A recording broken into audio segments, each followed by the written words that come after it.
तो ये जो नेटो के मुल्क ईरान के खिलाफ खड़े हो रहे हैं और पर्शियन गल्फ में रोजाना टकराव हो रहा है, ऐसे में क्या दुनिया एक बड़ी जंग या अजीम जंग की तरफ बढ़ रही है या डिप्लोमेसी अब भी मुमकिन है? मुझे नहीं लगता कि इंग्लैंड और जर्मनी जो है साथ में आएंगे।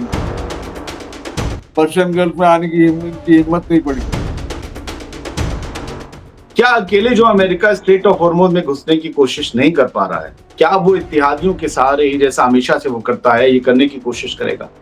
इसलिए पूरी कोशिश यही है कि बातचीत पे मजबूर करें, और बातचीत जब तक होगी नहीं, जब तक के ईरान की शर्तों को ये लोग कबूल नहीं करेंगे। डिप्लोमेसी के थ्रू ही हल होगा ये मसला। जंग के थ्रू तो हल हो ही नहीं सकता। जंग के जरिए रशिया अब इसराइल को भी हथियार बेचता है, ईरान को भी बेचता है, और ईरान को बल्कि डिले करके ही देता है। और ईरान को डिले करके बेचता है, इसराइल को पहले दे देता है। रशिया को ये मुसलमानों की हमारी गलतफहमी है कि रशिया मुसलमान को साथ देता है, सपोर्ट करता है। ऐसा नहीं है। और उसकी बड़ी वजह यह है कि इसराइल में 90% जो है ज्यूज यहूदी जो है वो रशियन ओरिजिन के या यूक्रेनियन ओरिजिन के हैं। ठीक है, मतलब वो ये दुश्मन का दुश्मन अपना दोस्त है, वरना दोस्त से कोई खास लगाव नहीं है। अमेरिका का तो कुछ नहीं गया, हाँ मिलिट्री अड्डों का थोड़ा नुकसान हुआ, लेकिन जमीन तो अरबों की थी। बिजनेस तेल और गैस रुक गया अरब मुल्कों का, कतर से लेकर इराक और ये सऊदी अरब और खास तौर से यूएई का और कुवैत का। आजाद बोल इंडिया में आप सभी का खैर मकदम है। मैं हूं आदिल खान आजाद। ईरान और अमेरिका के बीच इस वक्त जो टेंशन चल रही है वो पूरी दुनिया के लिए फिक्र की बात है। स्ट्रेट ऑफ हॉर्मुज में बड़े टकराव हो रहे हैं। सीज फायर के बावजूद स्ट्रेट ऑफ हॉर्मुज में ईरानी नेवी और आईआरजीसी की सरगर्मियां और अमेरिका के साथ जारी उनके टकराव ने पूरे मिडिल ईस्ट को एक बारूद के ढेर पर लाकर खड़ा कर दिया। मैं बात 9 मई 2026 की कर रहा हूं। क्या ये जंग एक बड़े आलमी मुकाबले की तरफ बढ़ रही है या फिर कुछ ही घंटों में कोई बड़ी डील दुनिया को सुकून देने वाली है? इन पेचीदा सवालों के जवाब तलाशने के लिए हमें आज एक एक्सपर्ट से बात करनी होगी। एक ऐसी शख्सियत हमारे साथ मौजूद हैं जिन्हें ईरान के सियासी ढांचे की और मिलिट्री ढांचे की भी गहरी समझ है। तो वो हमारे साथ मौजूद हैं और आपके साथ स्क्रीन पर हैं। हमारे साथ मौजूद हैं सैयद हसन वहीद साहब, जो ईरान से जुड़े मामलों के माहिर हैं, एक्सपर्ट हैं। इनके बारे में कुछ आपको बता दूं ताकि आप समझ जाएं कि आप किसको सुनने जा रहे हैं। इन्होंने ईरान के सबसे बड़े मीडिया हाउस कायान ग्रुप के कायान इंटरनेशनल में बतौर पॉलिटिकल न्यूज डेस्क एडिटर और तेहरान टाइम्स में लंबे वक्त तक काम किया है। तेहरान टाइम्स अखबार साल 2000 से 2002 के बीच इन्होंने शहीद आयतुल्लाह खामनेई के दफ्तर के इंटरनेशनल रिलेशंस डिपार्टमेंट में अपनी खिदमत दी और इनकी कई अहम तकरीरों का खामनेई साहब की इन्होंने तर्जुमा भी किया। सैयद हसन वहीद दिल्ली में ईरान की सरकारी न्यूज एजेंसी इरना के स्पेशल करस्पॉन्डेंट रहे और ईरान के जमीनी हालात पर उनकी बहुत मजबूत और गहरी पकड़ है। इनका ईरान से एक जज्बाती रिश्ता भी है। इनकी वालिदा ईरान से थी जो 1988 के उस मशहूर नहीं बल्कि बदनाम हवाई जहाज हादसे में शहीद हुई थी जिसे अमेरिका ने निशाना बनाया था। हसन वहीद साहब, आपका वेलकम है इस चैट शो में। पहला सवाल यह है कि जिस तरह नेटो के मुल्क अब ईरान के खिलाफ खड़े हो रहे हैं, कुछ नई अपडेट्स आई, वो मैं आपको बताता हूं कि जर्मनी और ब्रिटेन दोनों कुछ बोल रहे हैं। ब्रिटेन तो बाकायदा अपना एक वॉरशिप रवाना कर रहा है मिडिल ईस्ट की तरफ और वो स्ट्रेट ऑफ हॉर्मुज के करीब जाकर ही रुकेगा। जर्मनी ने भी वही कहा है कि ईरान के न्यूक्लियर फाइल पर हमारा और अमेरिका का मौक़िफ़ एक ही है। लग रहा था नेटो बट रहा है, लेकिन शायद नेटो को संभालने की कीमत ईरान के खिलाफ मिलकर कोई हमला करने या एक्शन लेने की तौर पर चुकाई जाए। तो ये जो नेटो के मुल्क ईरान के खिलाफ खड़े हो रहे हैं और पर्शियन गल्फ में रोजाना टकराव हो रहा है, ऐसे में क्या दुनिया एक बड़ी जंग या अजीम जंग की तरफ बढ़ रही है या डिप्लोमेसी अब भी मुमकिन है? क्या बातचीत से बात बन जाएगी? आप क्या कहते हैं? देखिए, ये सब डिपेंड करता है अमेरिका के ऊपर। अमेरिका क्या करता है, कैसे करता है। और ये मुझे नहीं लगता कि इंग्लैंड और जर्मनी जो साथ में आएंगे। ये सब साइकोलॉजिकल वॉरफेयर का हिस्सा है, जो डराना धमकाना चाह रहे हैं, प्रेशर में लाना चाह रहे हैं। वरना इससे पहले तो अमेरिका देख चुका है, आपने देखा होगा कि ओमान सी में ओमान के पीछे छुप के जो है फायरिंग कर रहे थे ऊपर। पर्शियन गल्फ में आने की हिम्मत नहीं पड़ी। तो अब मुझे नहीं लगता कि बड़ी जंग का या मतलब वर्ल्ड वॉर थर्ड वगैरह खुदा न करे शुरुआत होगी, ऐसा नहीं लगता, क्योंकि उधर नहीं, से मैं भी मैं रशिया। मैं जी आपकी बात को यहाँ कट करूं कि आपने कहा कि ओमान, गल्फ ऑफ ओमान से आगे बढ़ने की हिम्मत नहीं हुई। अकेले हिम्मत नहीं हुई, इसीलिए क्या इत्तेहादियों को जोड़ने का प्रेशर यूरोप पर डाला जा रहा है, और क्या इत्तेहादी आ रहे हैं, और क्या फिर उसके बाद अगर, जैसे कि मैंने 3 दिन पहले बताया था कि फ्रांस का वॉरशिप आ रहा है, फ्रांस ने जारी कर दिया, क्योंकि यूरोप बुरी तरीके से पहले ही रशिया और यूक्रेन की जंग की वजह से एनर्जी क्राइसिस से जूझ रहा है, और अब ये जो ईरान की जंग, स्ट्रेट ऑफ हॉर्मुज बंद होने से एनर्जी क्राइसिस और बढ़ गया। ठीक है, तो पहले फ्रांस ने वॉरशिप अपना भेज दिया, आज ब्रिटेन की डिफेंस मिनिस्ट्री ने कह दिया, जर्मनी का प्राइम मिनिस्टर भी, चांसलर भी माफ कीजिएगा, वो भी आज वही सख्त लफ्ज बोल रहा है ब्रिटेन के उस फैसले के बाद। क्या अकेले जो अमेरिका स्ट्रेट ऑफ हॉर्मुज में घुसने की कोशिश नहीं कर पा रहा है, क्या वो इत्तेहादियों के सहारे ही, जैसा हमेशा से वो करता है, ये करने की कोशिश करेगा? देखिए, अमेरिका की तो पूरी कोशिश है कि पूरी दुनिया को इन्वॉल्व करे, सिर्फ यूरोप या नेटो को नहीं, और उसके ऊपर प्रेशर है नेतन्याहू का, इसराइल का। लेकिन अभी जो आपने बताया, फ्रांस ने अपना वॉरशिप भेज दिया था। फ्रांस के पास सिर्फ एक ही वॉरशिप है कि जो फाइटर प्लेन कैरियर भी एक है। ही एयरक्राफ्ट कैरियर है उसका, एक ही। जी। और दूसरी तरफ से उन्होंने टेलीफोन से बात हुई थी इन लोगों की आपस में, उन्होंने कहा था हम फ्रेंडली बेसिस पे भेज रहे हैं, हम कोई अटैक करना नहीं चाह रहे हैं, हम अपने शिप्स का सिक्योर करना चाह रहे हैं। तो उसी तरह इंग्लैंड ने भी कहा था, अब पता नहीं क्या होता है आगे, और ये क्राइसिस तो, एनर्जी क्राइसिस तो चलेगा, क्योंकि नहीं नहीं, वो ईरान से। अपने अपने अपने शिप्स की सिक्योरिटी कैसे करेंगे जब शिप्स उनके निकल ही नहीं रहे हैं स्ट्रेट ऑफ हॉर्मुज से, जो उनका तेल और गैस लाने वाले हैं, तो वो उसकी हिफाजत कैसे करेंगे? वो खुद कह रहे हैं कि क्योंकि स्ट्रेट ऑफ हॉर्मुज में जो क्राइसिस चल रहा है, कॉन्फ्लिक्ट चल रहा है, और बाकायदा ब्रिटेन की तरफ से तो ये बयान है, इफ इन एनी केस अगर बातचीत कामयाब नहीं होती है, तो जो भी उसके बाद फिर चीजें आएंगी, उसमें शायद हमें इंडल्ज हो जाना पड़ेगा। की पूरी कोशिश यही है कि बातचीत पे मजबूर करें, और बातचीत जब तक होगी नहीं, जब तक के ईरान की शर्तों को ये लोग कबूल नहीं करेंगे। और ये जो है, इसमें ब्रिटेन भी ये कह तो लेकिन बैकडोर से और ये डिप्लोमेसी के जरिए जो है, ये लोग कुछ और कहते हैं, करते कुछ और है। इसी का नाम पॉलिटिक्स है।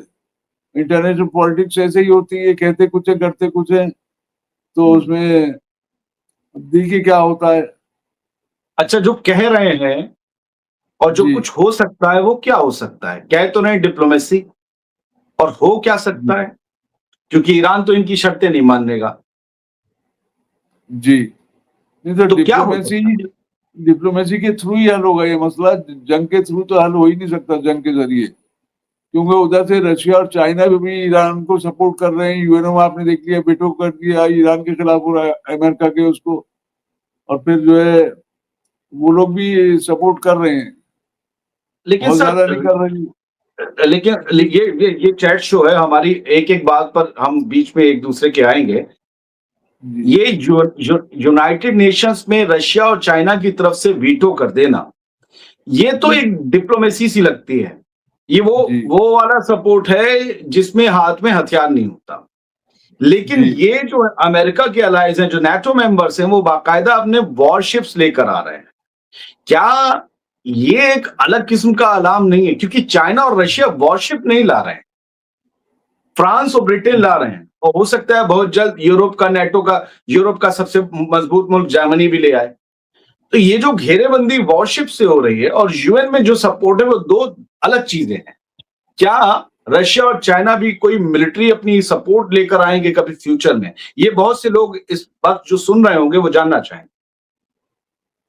नहीं, देखिए, रशिया और चाइना कभी भी डायरेक्ट इन्वॉल्व नहीं होंगे। मिलिटरीली तो डायरेक्ट इन्वॉल्व होना बहुत दूर की बात है। और ये दोनों बेसिकली ईरान को जो है मॉरल सपोर्ट, कमर्शियल सपोर्ट दे रहे हैं। इनको दोनों को अपनी अपनी तिजारत करनी है। रशिया अब इसराइल को भी हथियार बेचता है, ईरान को भी बेचता है, और ईरान को बल्कि डिले करके ही देता है। चीन थोड़ी सी टेक्नोलॉजी और दुश्मन की पोजीशनिंग बताता है सैटेलाइट वगैरह से। तो इससे ज्यादा नहीं करेंगे लोग सर, कभी खुद। मैंने आपकी बात से एक पॉइंट निकाला है, फिर से मैं अपने व्यूअर्स को सुना दूं कि रशिया इसराइल को भी हथियार भेजता है, ईरान को भी भेजता है, और ईरान जी को डिले करके भेजता है, इसराइल को जी पहले दे देता है। जी। तो यहाँ ये सही तो बात है। फिर तो ये पक्के दोस्त की निशानी नहीं, ये तो टोटल बिजनेस है, व्यापार है। जो पैसे खरा दे रहा उसको पहले दे दिया। नहीं, जाहिर सी बात है, वो तो है, लेकिन ईरान जो S-500 इनको देना था डिफेंस सिस्टम का, अभी तक नहीं दिया है। 4-5 साल पहले इन्होंने पैसे लिए थे, S-400 अब दिया है। वो भी 2-4 बैटरीज ही दी है, ज्यादा नहीं दी। तो ये ये तो सर अपना ये सोशल अपना मीडिया वो पर फैलाने। और गोदी मीडिया पर बड़े बड़े एक्सपर्ट ईरान के बन गए हैं, जो हम ही से जी कहते हैं तुम्हें नहीं मालूम, लेकिन मुझे लगता है हसन वही साहब को सब मालूम है। क्या ईरान को S-400 बहुत बड़ी तादाद में मिल गए हैं, या ईरान ने न्यूक्लियर बम बना लिया है, इसको लेकर लोग कहते हैं तुम्हें क्या मालूम? क्या ऐसा है कुछ? अगर एयर डिफेंस सिस्टम्स इतने एक्टिव होते चप्पे चप्पे पर ईरान में, तो इतने अटैक करके मल्टीपल बिल्डिंग्स को तबाह कर देना, टॉप लीडर्स को शहीद कर देना, ये हो पाता? जाहिर सी बात है, ईरान को जितनी तवक्को थी शायद उसके दोस्तों से, जिसे दोस्त दुनिया में कहा जाता है ईरान का, उनसे वो सपोर्ट उतना मिला नहीं। जी, नहीं मिला, मिलेगा भी नहीं। इन्होंने ओ, गिनती के कुछ दिए हैं S-400, और ज्यादा नहीं दिए हैं, और अक्सर उन्होंने बड़े शहरों के अतराफ में लगाए हैं, जैसे तेहरान है, इस्फहान है, शिराज है, और जो इनके वो है स्ट्रेटेजिक पॉइंट्स हैं उसके आसपास में लगाए हैं। तो अभी S-500 नहीं दिया, अभी तक नहीं दिया है। और दूसरा ये है कि रशिया को, ये मुसलमानों की हमारी गलतफहमी है कि रशिया मुसलमान को साथ देता है, सपोर्ट करता है। ऐसा नहीं है, और उसकी बड़ी वजह यह है कि इसराइल में 90% जो है ज्यूज, यहूदी जो है, वो रशियन ओरिजिन के या यूक्रेनियन ओरिजिन के हैं, ओ, और उसको बिजनेस भी करना है इसराइल के साथ और ईरान के साथ। तो ईरान की अपनी स्ट्रेटेजिक इम्पोर्टेंस, क्योंकि यूरोप से एशिया कनेक्ट करता है, उधर अरब वर्ल्ड से कनेक्ट होता है, पर्शियन गल्फ में उनका रास्ता खुलता है, इसलिए ईरान को खाली ये लोग ये एक तरीके से समझिए धोखा ही दे रहे हैं। चीन का रशिया। ये जी, और चीन का ये है कि चीन को सिर्फ और सिर्फ बिजनेस करना है, उसको कोई मतलब नहीं है। लेकिन यस। ईरान की तरफ थोड़ा सा सॉफ्ट है वो, अब वो क्योंकि अगर चाइना का एक drone killer air defence system laser वाला है शायद। अभी हमने 2-3 दिन पहले एक स्टोरी ली थी, हालांकि वो सोशल मीडिया पर चर्चा थी, कि वो दुबई एयरपोर्ट पर देखा गया। तो हमने व्यूअर्स को समझाया कि यही जियोपॉलिटिक्स है। और चाइना तो ऐसा है, वो कहता है सबसे सलाम रखो, सबसे दुआ रखो, सबको माल बेचो, सबके दोस्त रहो, दुश्मन किसी के नहीं बनो। यही व्यापारी का काम होता है, कि वो यूएई को भी एयर डिफेंस सिस्टम दे रहा है, और लोग सोचते हैं कि वो ईरान को हथियार दे रहा है। जहां तक मुझे पता है, और आप मुझे शायद दुरुस्त कर दें, चाइना ने कोई हथियार या फाइटर जेट ईरान को नहीं दिए हैं, और रशिया ने भी नहीं, फाइटर जेट तो नहीं दिए, दोनों ने भी नहीं दिए। और ये जो है इनका यही है कि अपना बिजनेस करते रहो, और वो जो कुछ भी खिलाफ है तो सिर्फ अमेरिका का प्रेजेंस पर्शियन गल्फ में या अरब वर्ल्ड में नहीं चाहते ज्यादा बढ़े। तो अमेरिका की काट पर उतरे हुए हैं दोनों के दोनों। ईरान से इनको कोई खास हमदर्दी नहीं है, और अमेरिका के भी इसलिए खिलाफ है कि अगर अमेरिका मजबूत हो गया तो दोनों मुल्कों को, रूस को और चीन को, खतरा बढ़ जाएगा। अच्छा। वो पॉलिटिकली हो या इकोनॉमिकली हो या जैसा भी, तो सिर्फ अमेरिका को कंट्रोल करने के लिए ईरान का साथ दे रहे हैं। ठीक है, मतलब वही है, दुश्मन का दुश्मन अपना दोस्त है, वरना दोस्त से कोई खास लगाव नहीं है रशिया और चाइना नहीं को, नहीं, और दोस्त है भी नहीं जी कोई। जी जी, बिल्कुल ऐसे ही है, बिल्कुल ऐसे ही है। एक सवाल ये है, ये जी जंग ईरान के खिलाफ है। मैं पहले एक एक सूरत बना दूं आपके सामने, कि ईरान पर हमले हुए, ईरान ने अमेरिकी अड्डों पर हमले किए, अमेरिका के अंदर शहरों में कोई नुकसान नहीं हुआ, क्योंकि ईरान के पास ऐसी मिसाइल नहीं, टू बी वेरी फ्रैंक, कि अमेरिका तक पहुंच जाए। अब होगी तो उसकी टेस्टिंग नहीं हुई है। तो अमेरिका के जिन अड्डों पर ईरान ने हमला किया, वो अड्डे मौजूद हैं मिडिल ईस्ट के अरब ममालिक में। अब अरब ममालिक में वो अड्डे क्यों है, उसकी एक लंबी हिस्ट्री आपको पता है। वो अपनी सिक्योरिटी के नाम पर उन्हें हायर कर लेते हैं। कभी इराक वॉर के दौरान कुवैत ने उन्हें बैठा लिया जी और उसके बाद सभी ने बैठा लिया। तो कहने का मकसद ये है कि अरब ममालिक का नुकसान हुआ, मिसाइलें और ड्रोन वहां जाकर गिरे ईरान के। अमेरिका का तो कुछ नहीं गया, हाँ मिलिट्री अड्डों का थोड़ा नुकसान हुआ, लेकिन जमीन तो अरबों की थी। बिजनेस तेल और गैस रुक गया अरब मुल्कों का, कतर से लेकर इराक और ये सऊदी अरब और खास तौर से यूएई का और कुवैत का, इनके जी तेल वेल सब रुक गए। ये जा नहीं रहे स्ट्रेट ऑफ हॉर्मुज से पार, इकोनॉमी डूब रही इनकी। और जी अमेरिका के सदर डोनाल्ड ट्रंप ने अभी कुछ दिन पहले कहा था, बहुत खुश हूं मैं इस स्ट्रेट ऑफ हॉर्मुज के कॉन्फ्लिक्ट से, मतलब सैकड़ों की हजारों की तादाद में जहाज अमेरिका की तरफ बढ़ रहे हैं तेल लेने के लिए।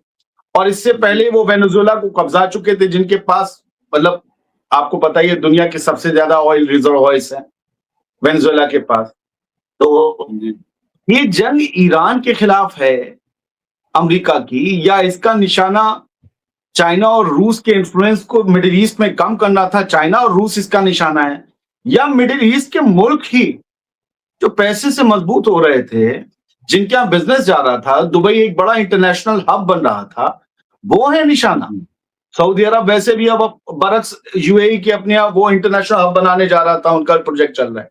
तो अब जब ये मिडिल ईस्ट इतना इनसिक्योर हो गया कि लोग, टूरिज्म ठप हो गया, लोग जा नहीं रहे हैं, तो वो कंपनीज कहां मूव होंगी? अमेरिका जो दुनिया में हमला करने के बाद भी सबसे सेफ है, इसका निशाना कौन था? रूस, चाइना या ईरान या फिर मिडिल ईस्ट के मुल्क? मैं आपसे समझना चाहता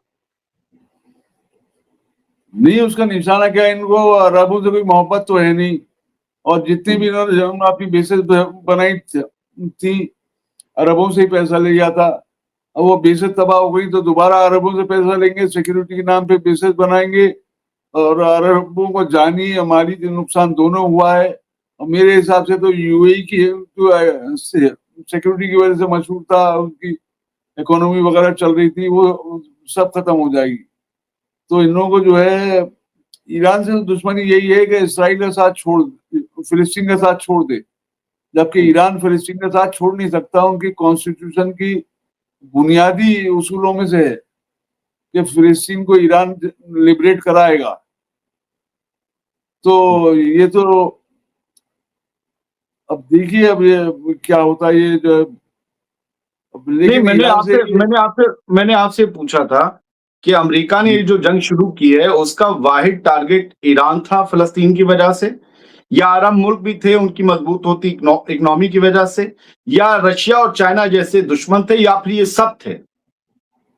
नहीं, असल तो मेन तो ईरान था, और यही गलतफहमी में मुब्तला थे कि वेनेजुएला की तरह, पनामा की तरह, ग्रेनेडा की तरह ये एक दो चार हमले करेंगे और हुकूमत गिर जाएगी, इनको पकड़ के जेलों में डाल देंगे, अपने आदमी को बिठा देंगे। उसमें ये लोग कामयाब नहीं हुए। उनको असल दुश्मनी जो है ईरान से ही थी।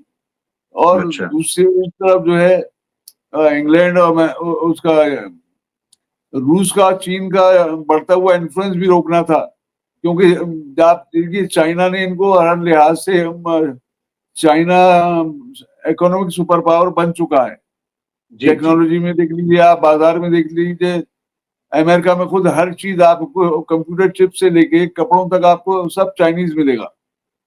तो चीन को भी कमर तोड़ना चाहे थे, लेकिन इनका खुद का ही नुकसान हो गया। इन्होंने अंडर एस्टिमेट किया था पूरी सिचुएशन को, और अरबों को नुकसान पहुंचाने का मकसद इनका नहीं था। अच्छा। समझिए खुदा की मार पड़ी है कि पर्शियन गल्फ के अरबों को वो पुंजी में बोनस में चले गए। जी, गेहूं के साथ घुन पिस गए। जी जी जी बिल्कुल। नहीं, बदमाशी भी कर रहे थे ना। ईरान ने पहले ही कह दिया था कि जो भी हमारा पड़ोसी मुल्क अमेरिका को इजाजत देगा एयर स्पेस इस्तेमाल करने की या जमीन इस्तेमाल करने की, वो हमारे दुश्मनों में शुमार होगा। तो अब आप देखिए, कुवैत ने, कतर ने, ओमान ने, सऊदी अरब ने मना कर दिए। सिर्फ दो रह गए, वो दोनों जो है बहुत छोटे छोटे मुल्क हैं जिनको ईरान चाहे तो एक दिन में फतह कर लेगा, बहरीन और यूएई। और सबसे ज्यादा मार भी इन्हीं दोनों की हुई। जी वो तो होगी, जाहिर सी बात है, जब बदमाशी करेंगे उनके यहाँ से मारते जा रहे हैं लगातार। अच्छा, मीना पे सऊदी अरब के बारे में जिन लोगों को मुगालता है, मैं बता दूं, सऊदी अरब से एक दिन के लिए भी फ्लाइट्स नहीं रुकी।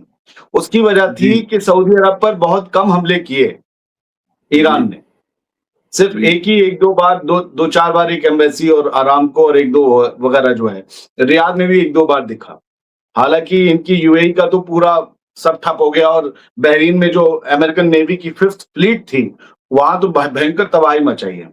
सर, एक जी सवाल ये है कि स्ट्रेट ऑफ होर्मुज पर टोटल कंट्रोल का जो मिशन है, ईरान का ये ख्वाब है, ये कैसे पूरा हो सकता है? क्योंकि एक निकास है स्ट्रेट ऑफ होर्मुज, जी कई अरब मुल्कों का बाहर की दुनिया से जुड़ने का, समंदर के जरिए। आगे जी जाके सी बंद हो जाता, डेड सी है। अब इराक है, कुवैत है, कतर है, यूएई है, और आपका सऊदी अरब का है, दमाम का इलाका। ये सब किस तरीके से बर्दाश्त कर लेंगे कि एक और मुल्क जो इसी रास्ते में आता है, वो टोल टैक्स लगा दे, उसकी इजाजत से हमारे जहाज आए और जाएं। मतलब ये है ना, एक गली में कई लोगों के घर हों, उनकी भी अना का सवाल पैदा हो जाता है कि हम फलाने से क्यों इजाजत लें। क्या ये बहुत जी मुमकिन है ईरान के लिए कंट्रोल कर पाना? और अगर हो गया, ईरान ने ऐसा कर भी दिखाया, तो क्या ये फिर फ्यूचर के बड़े कॉन्फ्लिक्ट्स की तरफ एक बड़ा कदम नहीं होगा, और ईरान और अरब ममालिक ही आपस में उलझ जाएंगे आगे चलकर? जी नहीं, देखिए उसमें कानूनन जो इंटरनेशनल कानून है, लॉ है, और यूएनओ के लॉ के हिसाब से भी ईरान का सबसे बड़ा लंबा बॉर्डर पड़ता है, तकरीबन 800-900 किलोमीटर पर्शियन गल्फ में, इसीलिए उसको पर्शियन गल्फ कहते हैं। और ये आप कोने से शुरू कीजिए, इराक है, फिर कुवैत है, फिर आपके कतर है, बहरीन है, सऊदी अरब का थोड़ा सा हिस्सा पड़ता है, ज्यादा नहीं पड़ता, फिर उसके बाद ओमान है। जी, और ये तंगे हुर्मुज जो कहते हैं, ये स्ट्रेट ऑफ हुर्मुज, ये ओमान की और ईरान की नोक पे है।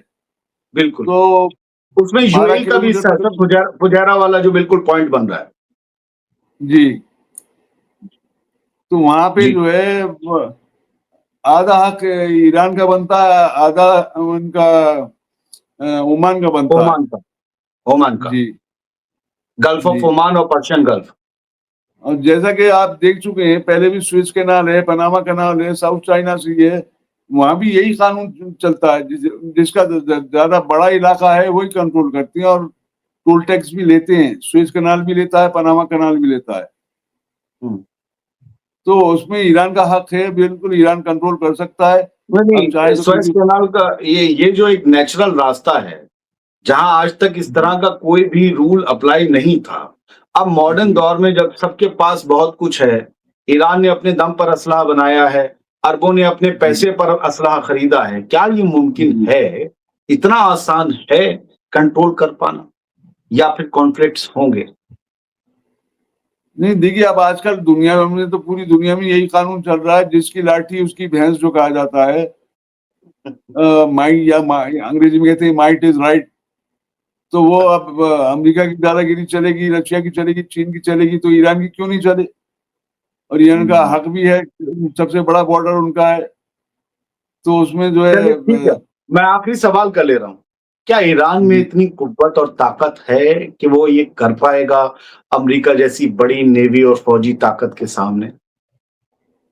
जी हाँ, बिल्कुल कर पाएगा, क्योंकि अमेरिका की जितनी भी ताकत है उनकी, जब तक वो जमीन पे नहीं उतरेंगे, या बूट्स ऑन द ग्राउंड जिसे कहते हैं, वो जी। नहीं होगा। ईरान का कुछ नहीं बिगाड़ सकते। और रही अरबों की बात, तो अरबों के खाली हथियार खरीदने थे पर्शियन गल्फ के। अरब को ताकतवर नहीं हो जाते, उसको हम्म, चलाने वाला भी तो चाहिए, फौज भी तो चाहिए। फौज इनके पास है नहीं।